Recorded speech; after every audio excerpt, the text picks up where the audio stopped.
todos y todas, hoy vamos a trabajar lo que es la segunda parte del abordaje psicomotor recién nacido de Boselli y Neyman.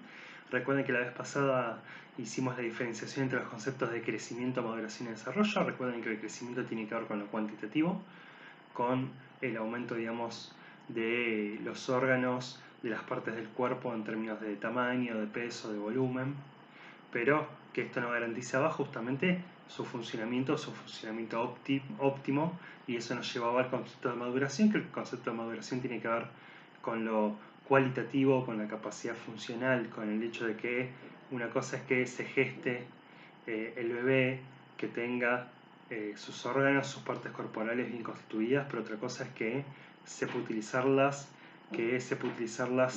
en su máximo potencial. Obviamente que esto va a irse constituyendo a lo largo del desarrollo, y es ahí justamente donde entra en juego lo que es la maduración, que la maduración, más allá del bagaje hereditario, genético, va a tener mucho que ver con la interacción con el medio ambiente, que es lo que charlábamos la clase pasada. Por último, a una especie de cálculo matemático, tenemos que el desarrollo justamente va a ser la sumatoria tanto del crecimiento como de la maduración. Después habíamos trabajado lo que eran las leyes del desarrollo. Bueno, habíamos visto que están las direcciones de desarrollo, que es cefalocaudal y próximo distal. Hago este gesto porque tiene que ver de cómo se va desarrollando y controlando el cuerpo, que tiene que ver desde la cabeza hacia abajo y desde el eje del centro corporal hacia lo que es la periferia. Pero habíamos visto también que hay otras leyes del desarrollo que tienen que ver con la diferenciación, de cómo justamente las conductas se van haciendo más precisas, más complejas, más finas si se quiere, que ahí les daba el ejemplo de la prevención, de tomar objetos. Después tenemos lo que es la subordinación funcional, que la subordinación funcional tiene que ver cómo estas conductas se van vinculando, se van unificando, y esto obviamente permite una mejor respuesta frente al ambiente de parte del bebé. Y por último habíamos visto lo que era la discontinuidad de ritmo de crecimiento y el crecimiento asincrónico. La discontinuidad de ritmo de crecimiento significa que el cuerpo no crece igual en todas las etapas, sino que es más acelerado en el primer año de vida. Si uno ve un bebé recién nacido y lo compara con un nene de un año, y uno ve a el niño antes de la pubertad y después de los cambios biológicos de la pubertad, tenemos que son momentos muy acelerados de cambio, de crecimiento, y el resto de las etapas son más reducidos, o son más, los cambios no son tan progresivos ni tan bruscos. Y por otro lado, el crecimiento sincrónico, que el crecimiento sincrónico tiene que ver justamente con que el cuerpo no crece en igual proporción en la misma etapa, y que si uno veía un bebé lo veía cabezón, o en la adolescencia con la pubertad el ancho de los hombros en el caso del varón, en el caso de la mujer el ancho de la cadera. Entonces el crecimiento sincrónico es eso, que el cuerpo no tiene la misma proporción en todas las etapas a la hora de crecer. Hasta ahí habíamos trabajado la vez pasada. Nos quedó pendiente justamente la última parte de la fotocopia, en donde habla de lo que es la interacción temprana. Sí. La interacción temprana, veámoslo, como va a decir los autores, como espacios de ciclos de participación y de cese de participación. Va a ser central justamente el rol de los padres a la hora de saber cuándo estimular y cuándo no estimular. Piensen que el bebé, antes de nacer, estaba en un medio intrauterino, líquido, cálido, donde todas sus funciones orgánicas estaban cubiertas. Sí. Obtenía el alimento, tenía la regulación de la temperatura, tenía la oxigenación. De golpe, sale del útero, pasa a estar en un medio extrauterino, sólido, aéreo, donde tiene que poner en juego todo su sistema psicofisiológico inmaduro. Esto implica un espacio, digamos, un umbral a la hora de recibir los estímulos bajo, o más que bajo, que tiene que estar regulado.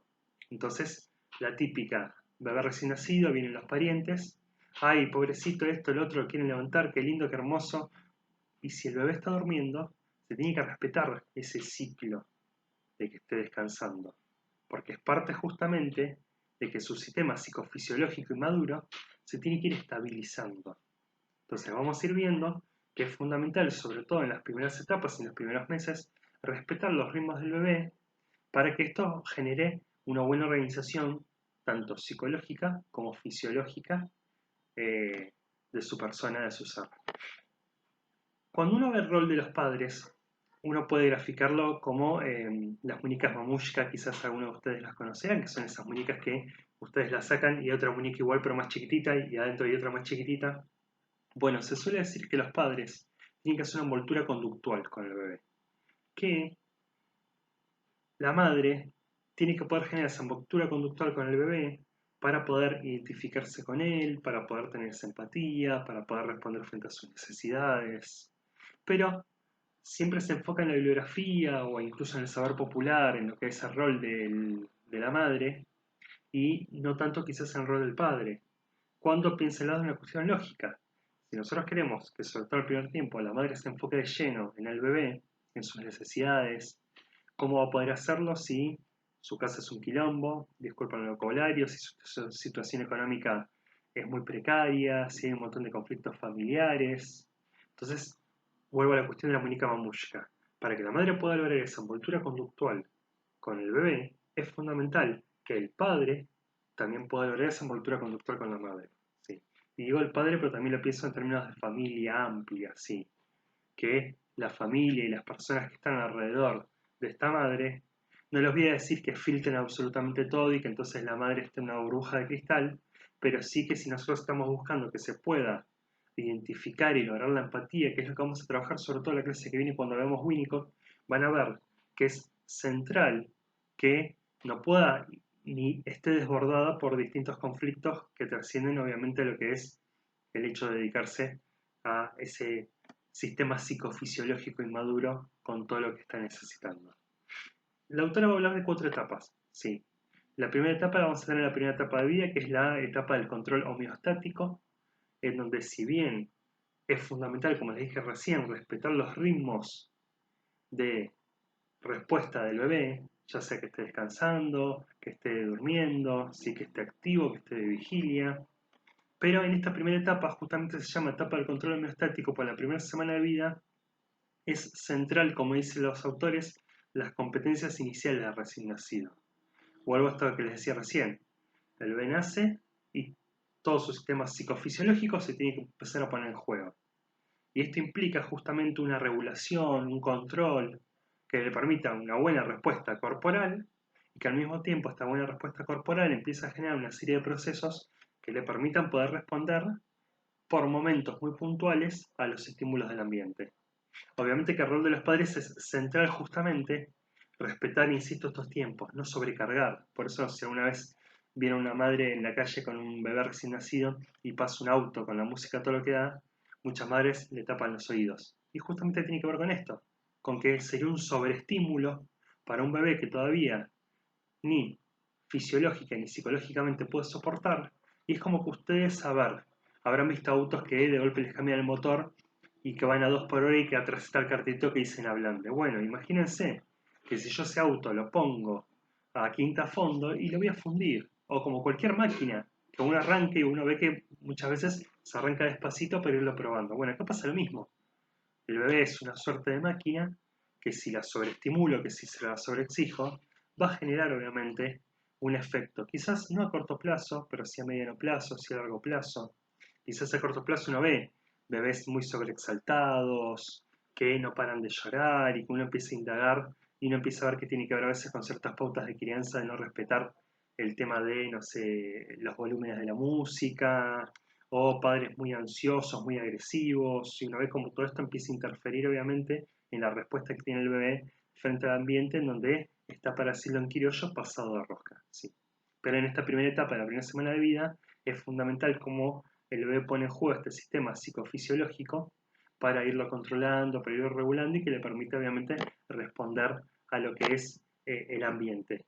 La segunda etapa tenemos lo que es el prolongamiento de la atención, que es de la primera semana a la octava semana, o sea, los 2 meses, en donde justamente, como su nombre lo indica, uno ve que hay tiempos donde el bebé puede permanecer más receptivo a los estímulos, más receptivo a ciertas respuestas motrices, ciertas respuestas perceptuales, pero nuevamente, ¿sí? En forma limitada, con lo cual nuevamente entra muy en juego la importancia de la regulación de los padres, no sobreestimular, de respetar los tiempos del bebé. Recién en la tercera etapa, que justamente se llama puesta a prueba de límites, que va del tercer al cuarto mes, ahí sí los padres, sin irse de rosca, para decirlo en criollo, pueden justamente empezar a, si el bebé está en un estado de somnolencia o está en un estado de vigilia, está despierto, pero no en forma activa, estimularlo adecuadamente, respetuosamente con un caudal limitado, o sea, no ir a los gritos ni saltar de un lado para el otro, y el bebé ya tiene un sistema psicofisiológico más estabilizado que permite justamente, como van a hacer los autores en esta tercera etapa, los primeros juegos que tienen que ver con ejercicios motrices, con vocalizaciones, que obviamente les son muy amenas y muy divertidas a ambas partes, tanto al bebé como a la parte que esté jugando con él. Entonces, recién uno podría decir, tenemos en el tercer o cuarto mes, que uno puede empezar a exigir, demandar o estimular un poco más al bebé, respetando obviamente sus límites, sin que por esto implique obviamente una situación que lo desborde o una situación traumática o como quieran llamarlo. Es centrar, sobre todo esto lo van a marcar varios autores durante los primeros 3 meses, respetar sobre todo los tiempos del bebé, porque tiene que ver con esta equilibración de su sistema tanto psicológico como fisiológico. ¿Sí?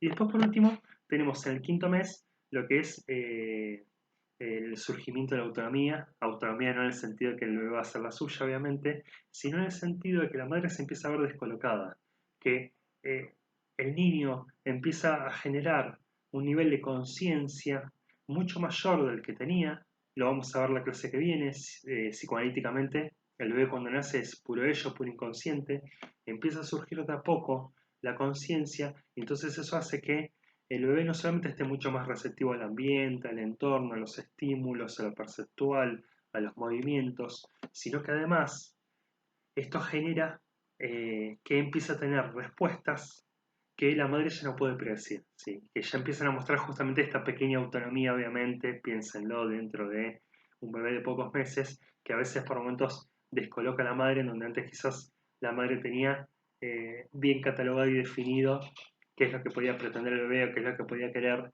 y se empieza de a poquito a ver esta personalidad incipiente eh, del bebé en torno a poder responder más allá de los estímulos de lo que está queriendo, o lo que está buscando, o el estímulo que desea. Entonces, de a poco se empieza a ver esta cuestión en donde la madre por momentos se siente, entre comillas, descolocada.